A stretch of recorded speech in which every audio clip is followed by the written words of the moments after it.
Conseil Fampiavanana Malagasy, renforcer la paix, la sécurité et la réconciliation. L'indemnisation des victimes des événements politiques est la priorité du Conseil Fampiavanana Malagasy au CFM cette année 2020, a indiqué aujourd'hui Mac Alphonse, président du Conseil, lors de la cérémonie d'ouverture de l'Assemblée générale des membres du CFM à Ampeflou. Cette réunion s'étalera sur un mois. Selon Mac Alphonse, il est important de se focaliser sur la question de réparation et d'indemnisation des victimes des événements politiques qui a déjà été évoquée lors de l'atelier sur l'insécurité organisé par le CFM à Fianarantsoa le 20 février dernier. Madagascar a connu des crises récurrentes économiques, sociales et politiques de plus en plus fréquentes générées par divers facteurs à la fois d'ordre historique, sociopolitique, économique et géostratégique qui mettent chaque fois en danger l'unité nationale et la stabilité politique. Nous ne sommes plus disposés à revivre ces crises. Ainsi, notre objectif est de renforcer la paix, la sécurité et la réconciliation nationale, a-t-il souligné. Par ailleurs, la mise en place du Fonds national de solidarité FNS est aussi importante pour cette année 2020. À noter que ce rassemblement du CFM permettra de faire le bilan des activités de l'année 2019 et d'entamer l'élaboration des activités de 2020.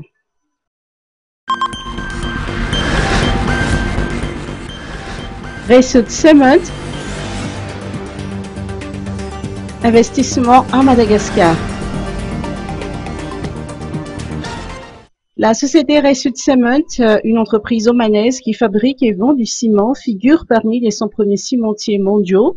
Dans sa stratégie de croissance, Resud Cement s'intéresse à Madagascar et a décidé d'investir dans la grande île pour mettre en place d'ici 24 mois un centre de broyage de 750 000 tonnes par an. Cela générera plus de 850 emplois. Une présentation a été faite à la presse ce matin à Libye en présence de Ahmed Samir, directeur export océan Indien du groupe Resud Cement. C'est un investissement de 35 millions de dollars, comme nous l'explique Pascal No, directeur régional océan Indien. La politique d'investissement à court terme s'inscrit dans le plan de développement de Madagascar. C'est un investissement, donc, grosso modo, de 35 millions de dollars. Et plus tard, donc une fois que la base de Tamatave sera réalisée, eh bien, nous avons l'intention de nous développer sur Diego, Majinga, Tuléar et peut-être dans des dimensions un peu plus restreintes, Fort-Dauphin, qui est un peu plus petit marché. C'est un plan stratégique de développement sur Madagascar. Donc le process, pour vous expliquer un petit peu ce que c'est que l'industrie cimentière, donc là nous allons recevoir pour le projet de Tamatave du clinker qui va venir de l'usine de Salalah que vous avez vu. Donc ce qui va se passer, c'est que pendant la construction du centre de broyage, nous aurons des ciments produits finis dans des sacs, et quand l'usine sera construite, on ne recevra que la matière active. Tout le reste, des produits locaux, le gypse et les composants secondaires, seront ici donc puisés à Madagascar et passeront donc dans un broyeur. Ce broyeur donc, fera le mélange de ces 3-4 composants et ensuite donc, ira dans des silos et les silos donc ensuite vers des ensacheuses pour vous donner bien aujourd'hui le ciment que nous présentons, donc à la fois le ciment donc, de classe 22.5, 32.5 et 42.5. Selon leur dire, ils sont là pour accompagner l'initiative Émergence Madagascar en tant qu'industriel sous l'impulsion du président de la République qui a donné une vision comme quoi Madagascar doit s'industrialiser et fabriquer des produits beaucoup plus localement. En attendant la mise en place du centre de broyage, des ciments Cimentchafous seront bientôt disponibles sur le marché suite à une importation. Le premier bateau appartenant au groupe Resud d'une capacité de 13,5 tonnes est attendu à Tuamasin du 10 au 13 mars prochain, si le second bateau arrivera vers le 10 avril et aura une capacité de 30 000 tonnes. Resud Cement souhaite être un acteur respecté et respectable de l'économie malgache, accompagner le développement et garantir une concurrence saine et loyale. Enseignement privé, subvention de plus d'1 milliard de l'État. L'État appuie chez les enseignants et parents d'élèves des établissements privés. Cette année scolaire 2019-2020, ce soutien s'élève à près d'1,453,416,000 ariages. Il s'agit respectivement de l'allègement des charges des parents d'un montant total de 972 millions d'ariages destinés à 1669 établissements et de subventions du personnel enseignant s'élevant à 481 416 000 ariages et ciblant 34 550 enseignants issus de 5 653 établissements.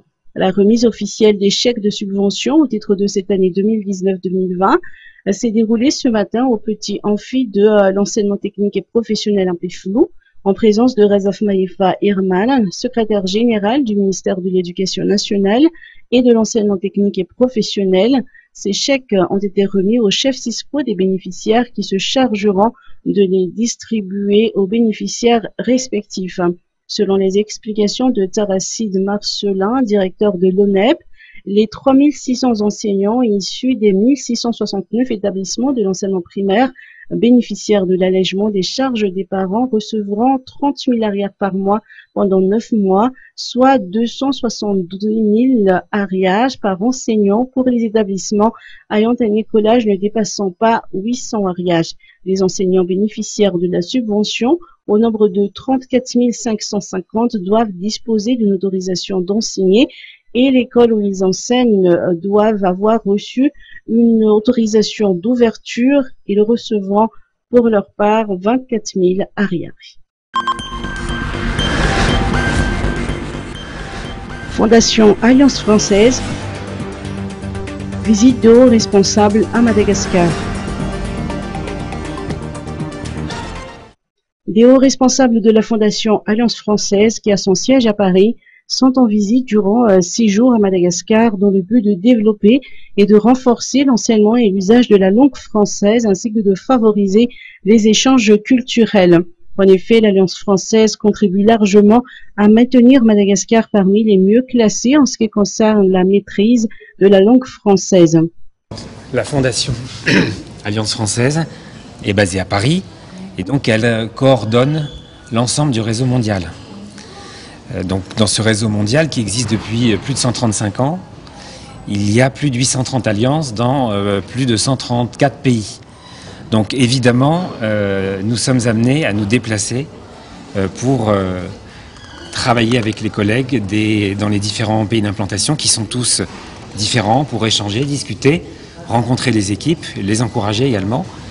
Il faut savoir que Madagascar, je le disais tout à l'heure, est l'un des réseaux les plus importants du monde en termes d'activité, de nombre d'alliances, et un réseau tout à fait original de par justement son activité, son engagement pour la langue, la culture française, pour le dialogue interculturel, mais aussi avec des actions citoyennes qui sont emblématiques des valeurs de l'Alliance française. Ainsi, le projet 3.0 permettra d'accéder à de nombreuses ressources littéraires et artistiques pour leur fournir des bibliothèques numériques portables qui vont permettre d'accéder à des ressources culturelles et éducatives, même en l'absence d'électricité ou en l'absence de connexion Internet, pour pouvoir améliorer les animations dans les médiathèques et dans les cours de langue française.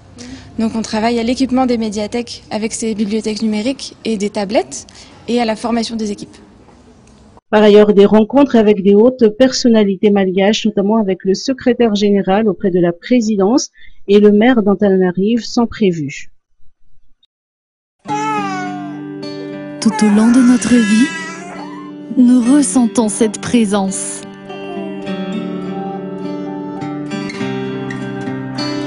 Ce soutien qui nous accompagne.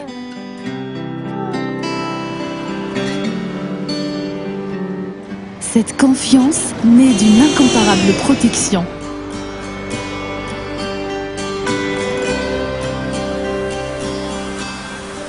Cet ami toujours prêt à tendre la main.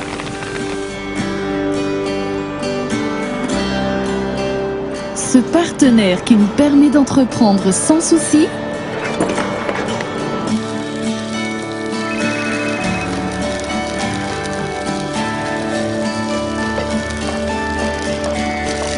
Et cette assurance qui garantit une sérénité.